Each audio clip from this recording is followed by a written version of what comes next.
guys, Fiero 880 and welcome to part 8. We have finally made it to part 8 of the Fiero restoration series on my 1987 Fiero GT. In this series you're going to see a lot of stuff happen, but it is not painted yet. I'm not going to spoil it. As you can see, some of the stuff was prepped, and I'll show you a little bit later on in the video what happened. But it is going to paint. Again, we're going to try this a second time. It is going to paint. On the next video, I guarantee you 100% you will see the Fiero to start being painted. Now we're going to go through a lot of stuff. There was still some odds and end repair stuff that I needed to get taken care of on the Fiero, and so some of this stuff is going to be shown in this video, so come along with me. I have an oil leak from the main seal, but I also just found out I even have slightly of a larger oil leak coming from the drain plug. Now if you look closely, and I did this way back in high school. I can't believe I did this again. But back in high school on my 4-cylinder Fiero, I basically put a crush washer on the drain plug, kind of like a Honda. You're not supposed to do that on Fieros or General Motors. You're supposed to basically use this kind of a O-ring right here. These little plastic thingamajiggies. Oh boy. Huh.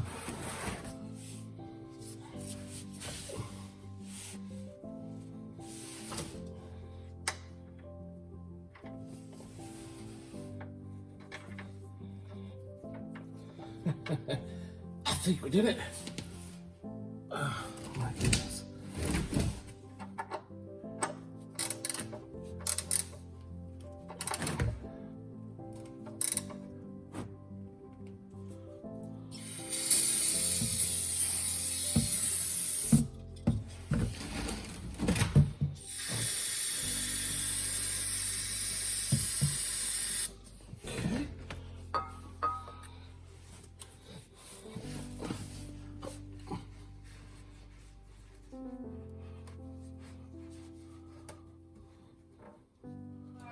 This is a replacement shifter boot from Rodney Dickman's Fiero store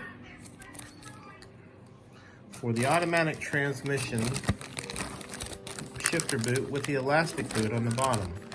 And this was $43, I believe, shipped. I don't know if there's a special way to do this. I can already tell you, that sure fits a lot better than the old one. And the old one would pop up all the time. Oh, it's horrible. All right, let's make sure we have everything on.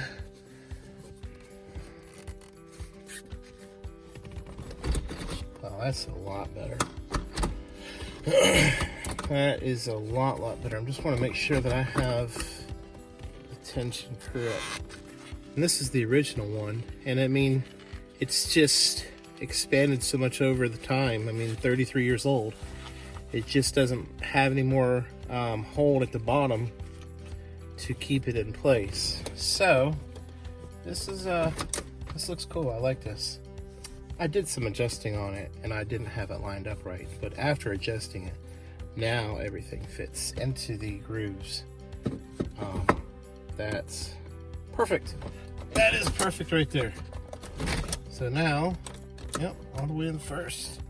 Everything's in place. Yep, done.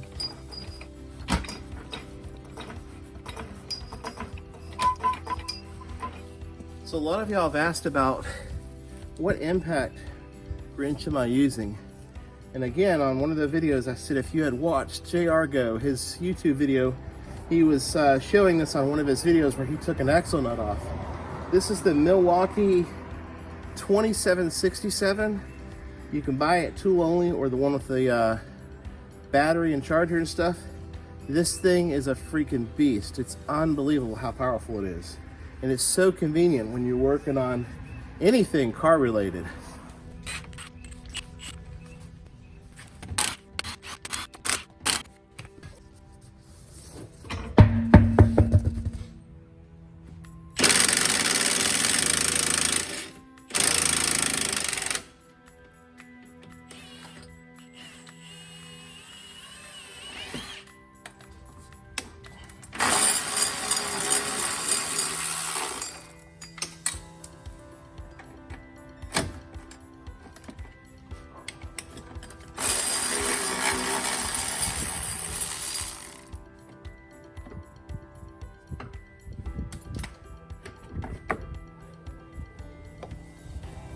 gosh.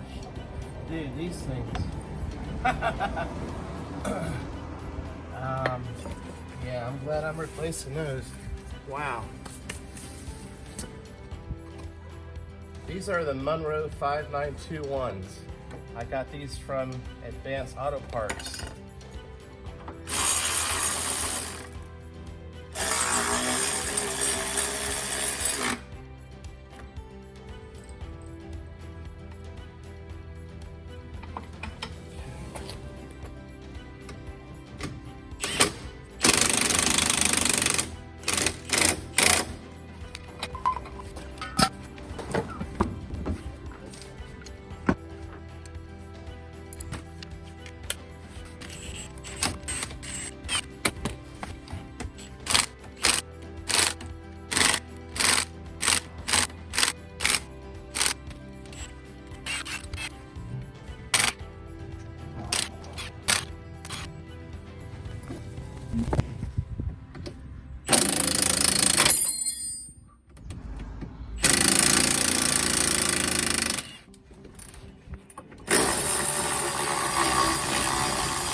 So realistically, on my to-do list, the front shocks was the last thing to do mechanically before paint. Off camera, we did find a small little coolant leak on the tube going into the water pump. That was my fault for not tightening that clamp tight enough. And of course, the drain plug for the oil, that seal right there. So mechanically, we should be good to go. Let's go take it for a drive. The shocks that came off the front, I don't know if those were original or not, but I can tell you right now, they were shot. There was no, nothing left to them whatsoever. So this ought to be interesting. If the steering dampener made a huge difference, I can't wait to see what the front shocks will do. Let's go for a ride. It does make a really big difference because, I mean, even though this is a Fiero, it's not a Cadillac.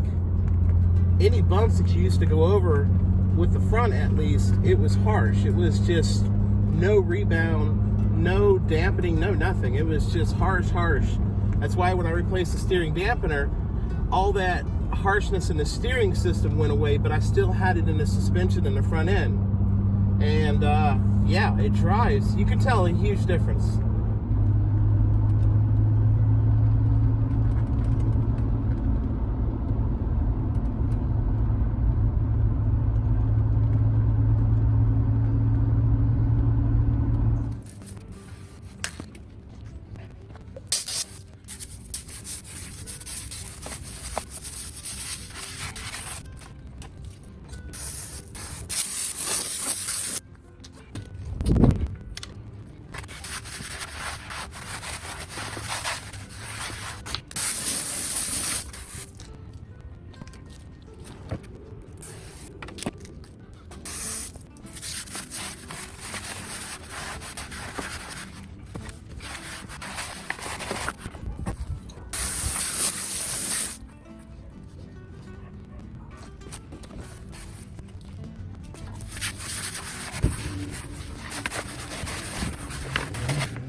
My tires, I think my rear tires are out of balance just a little bit, and I don't think it has anything to do with Discount Tire balancing the tires when they put the new tires on. What I think is Especially on this tire on the driver's side rear, the gunk on the rim there was just so much crap on that rim.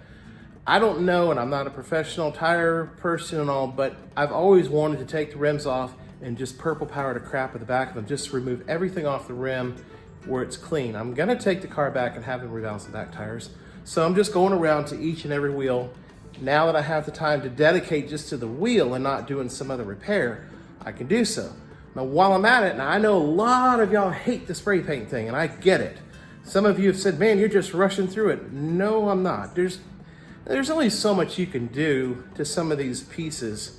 And a little quick shot of black paint, even though it may look like I'm rushing through it in the video, I'm not. I am taking my time. What I'm doing is just very carefully just spray painting some of the components. Not that it's gonna make them better or lasting any longer or anything like that, but just more of appearance. Especially like the muffler and stuff, the tailpipe, and just some of the components in the back. I'm not painting the calipers or anything, but underneath the car, I've also painted the rear undercarriage just right here where the muffler area is at, just for appearance reasons. So when I go to stick the wheel back on, it just will look a lot better than just kind of like surface rust or just oldness or whatever you want to call it. It's just kind of an appearance factor thing. So this is the driver's side front tire. And this is one of the wheels specifically that I'm talking about. The gunk and junk that's on there, I don't know what that's from. I don't know if that's from an old, I don't know what that's from. It can't be from a weight. But anyhow, that's, that right there is a prime example of what I'm trying to do.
So back about a month ago, there was a posting that showed up on the Fiero forum on Facebook, and one of the Fiero members had this car come into the salvage yard up in Canada.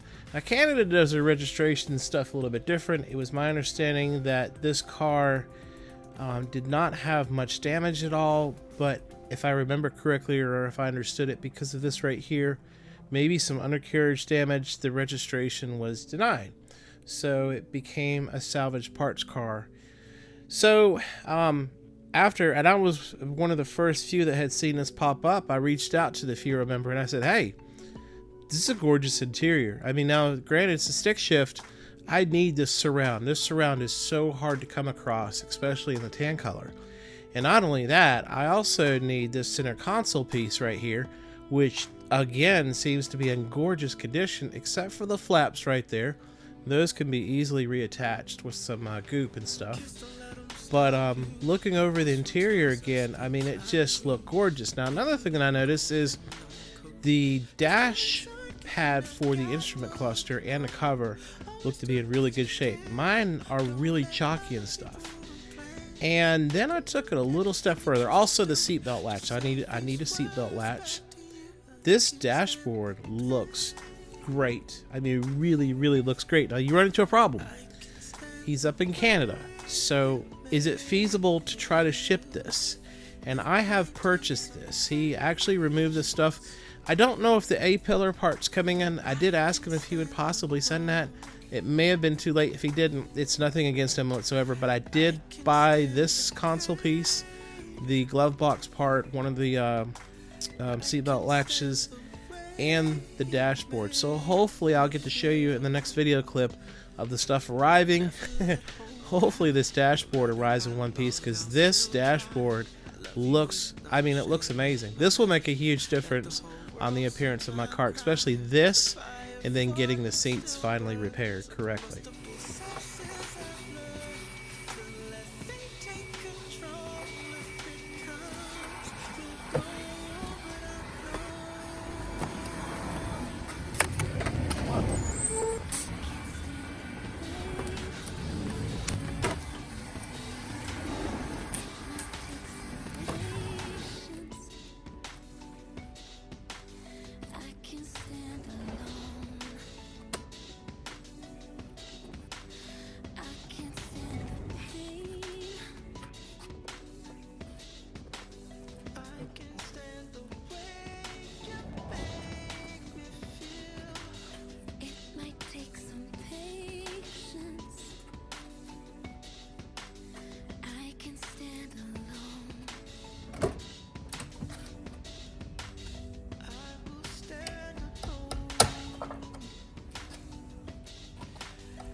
Check that out. That's too cool.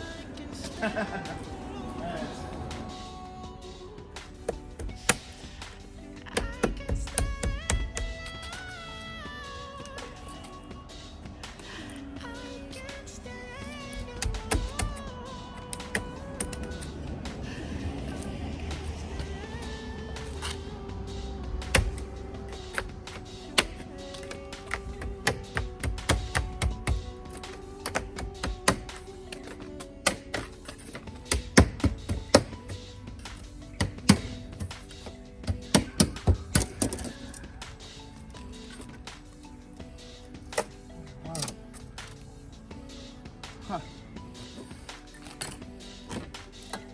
Oh my gosh.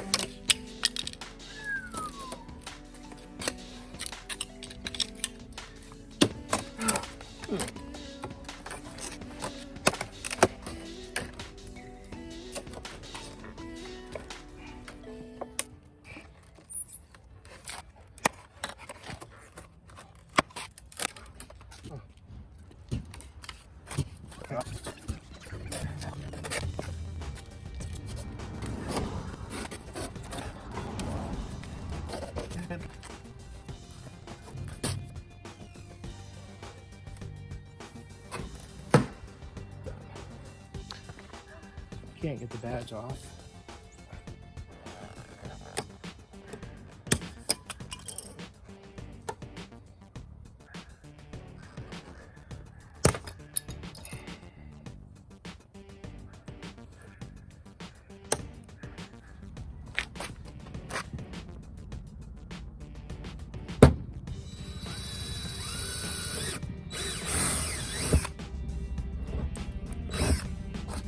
There we go.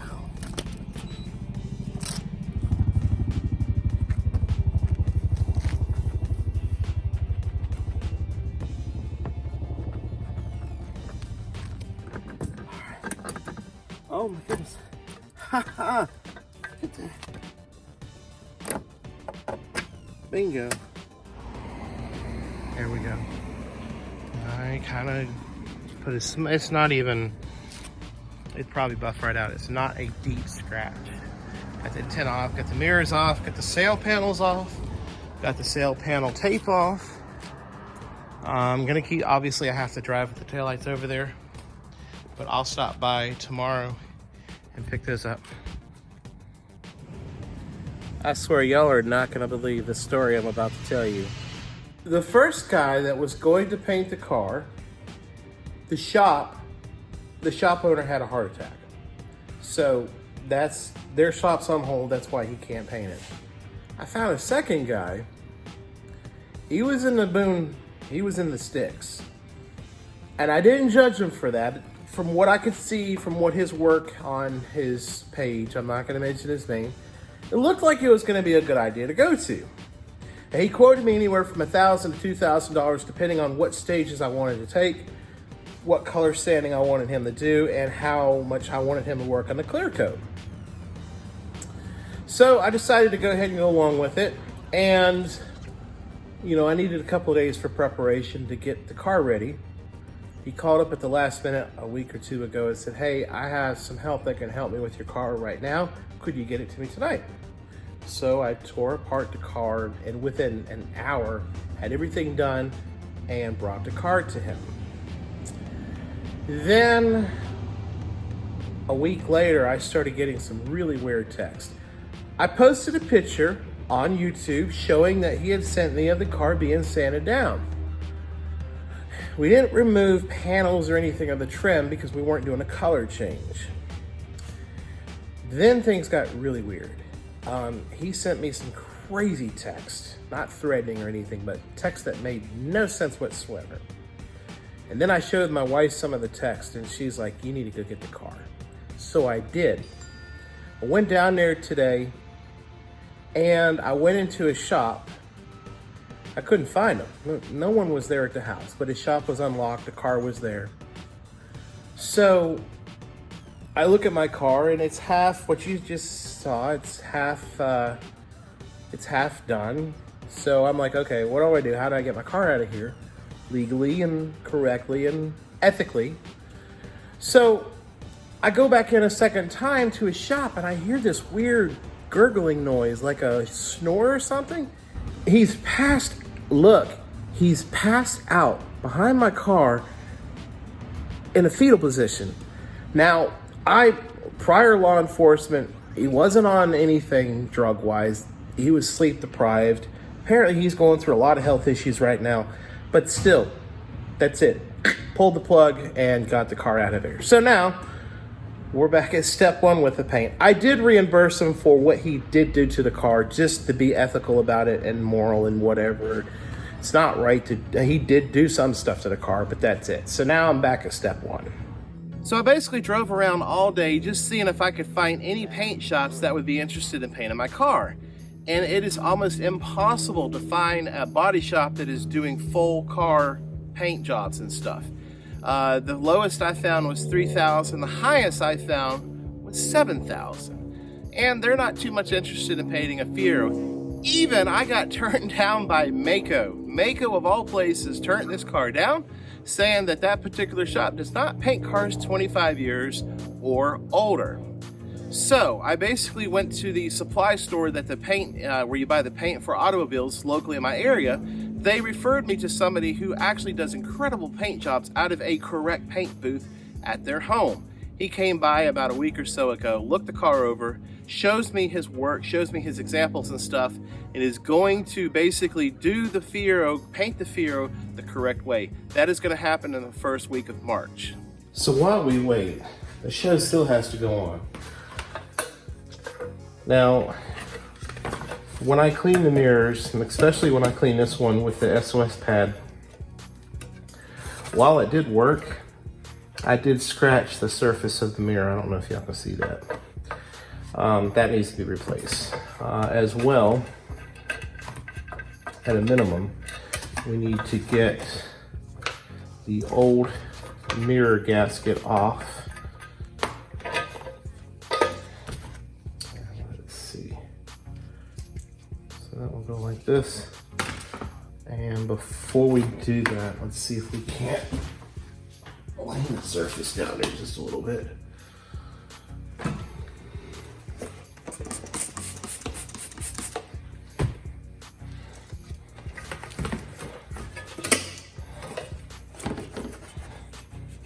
Perfect. And then we'll just, even though we'll still clean the gasket, even though it's new, just for the heck of it. Okay. All right. Cool. That fits really nice. Yep, that looks good. That'll look really good when it's on the car too. Okay, cool. All right. So let's put this on here for now. Now, I have lost one of the nuts on this mirror here, passenger side mirror, when I took the mirror off. I have no clue where it's at. Plus, you can already tell someone's been into the passenger side mirror quite a bit, because that's not even the correct nuts. I've got those ordered from the Fiero store. Those will be here in a couple of days. Interesting enough, the painter wants the hardware for the mirrors. He wants to put the interior together himself, which I'm cool with that. I think that's kind of neat. Alright.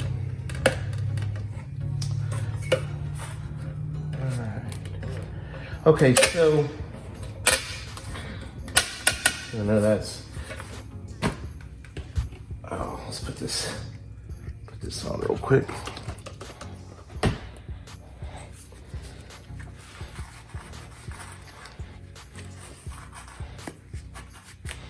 So these were the reproduction mirror gaskets that I got from the Fiero store as well, if y'all are wondering. All right, cool. We got that done. Let's just put this ridiculous nut on here for now. And then there. Okay, next. What do we do about the mirrors? First things first, let's make sure this thing is the correct size before I go into too much trouble with this. Holy moly, that's pretty tough. Wow. Good gracious. Okay. Some of the comments that I've read is the glass isn't exactly the same size as the other one. And I kind of see that in a way. Huh. Maybe not. Maybe we're fine. Okay. All right, cool. That looks good too. All right. How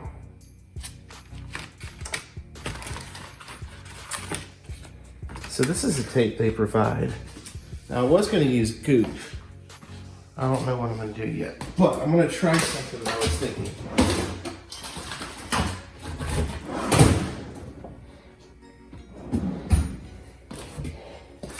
Get out the good old heat gun, and then let's see if we cannot apply heat to the glass to heat up the adhesive, and then can we just pop the mirror off? The other alternative is I've read a bunch of threads where people just literally bust the glass in a bag and then you just take it apart that way. Let's just see if this works any differently.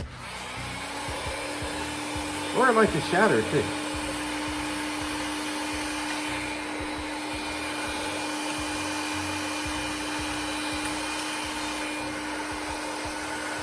Ooh, that's hot.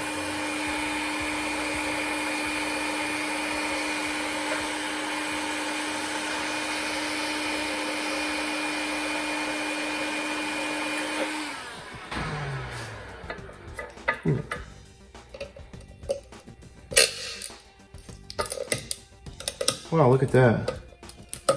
That might have did the trick, you know?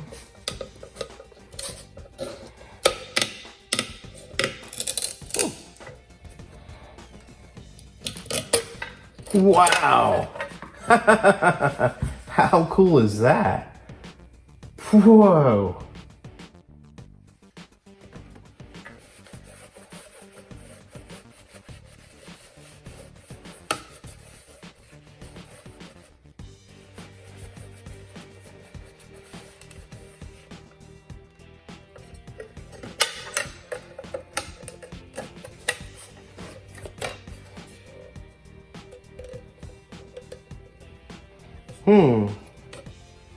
Okay. Well, that's a little bit of a problem.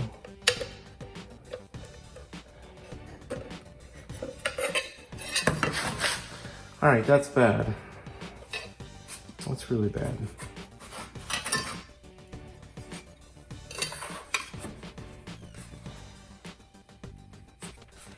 So it's just slightly just oversized. I had a feeling, kind of a plan B just in case, that those aftermarket mirror replacements wouldn't work. And unfortunately, that is the case. Now, luckily, I was very fortunate by trying the heat trick where I didn't bust my old mirror. Now, I mean, I don't know if the scratches are showing up on the screen. I'm pretty sure they are. But thankfully, I didn't destroy that. So what I'm going to do is I'm going to use some, I tried some goop on this just a few minutes ago just to see what would happen, and it didn't do a thing. So it's kind of like a rubber-based, whatever this is, holding this mirror in.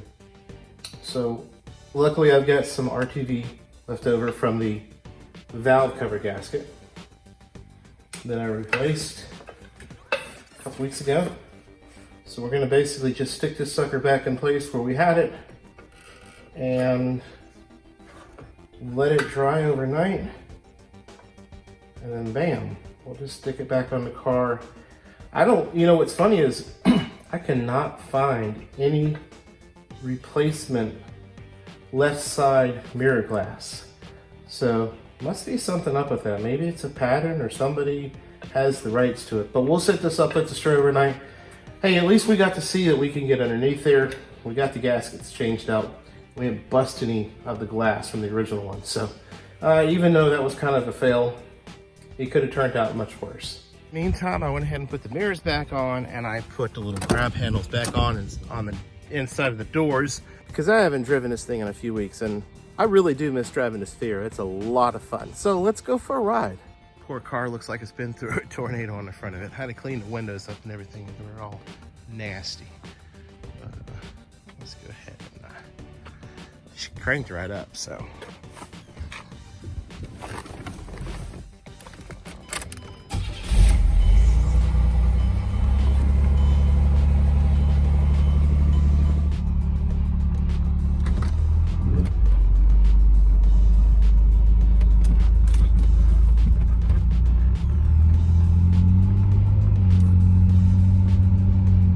It feels nice to be driving this again.